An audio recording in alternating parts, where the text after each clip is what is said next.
സന്തോഷ് ട്രോഫിയിൽ ആറാമത് കിരീടം തേടി ശക്തമായ യുവനിരയെയാണ് KFA ഒരുക്കിയിരിക്കുന്നത്. ഗ്രൂപ്പ് മത്സരങ്ങളിൽ മഹാരാഷ്ട്ര, മിസോറാം, പഞ്ചാബ് എന്നിവരാണ് കേരളത്തിന്റെ മറ്റെതിരാളികൾ. KSEBയിലെ നിക്സൺ സേവിയർ, SBTയിലെ ലിജോ ജോസ്, AGSയിലെ ജിപ്സൺ ജസ്റ്റിൻ, ഷെറിൻ സാം എന്നിവരാണ് പുതുമുഖങ്ങൾ. കിരീടം നേടാൻ ടീം സജ്ജമാണെന്ന് KFA പ്രസിഡന്റ് KMA മേത്തർ പറഞ്ഞു.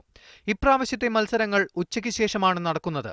ടീം മാനേജ്മെന്റ് നിർദ്ദേശിക്കുന്ന ഏത് സമയത്തും കളിക്കാൻ തയ്യാറാണെന്ന് ക്യാപ്റ്റൻ P. ഉസ്മാനും കോച്ച് VP ഷാജിയും വ്യക്തമാക്കി.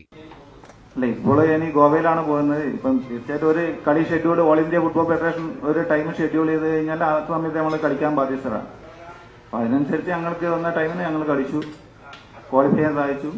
അതിലിപ്പോ അവര് ആ സമയത്താണ് കളിക്കാൻ പറയുന്നത്, അപ്പൊ കളിക്കണം. നൈറ്റിലാണെങ്കിൽ അങ്ങനെ കളിക്കണം. നമുക്കതിൽ പറഞ്ഞിട്ട് കാര്യമില്ല. ടീമെന്ന് ഏത് സമയത്ത് കളിക്കാൻ ഞങ്ങൾ തയ്യാറാണ്.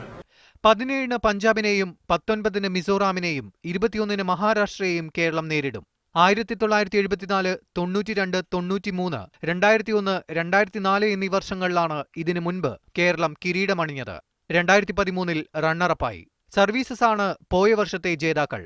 മീഡിയ 1, കൊച്ചി.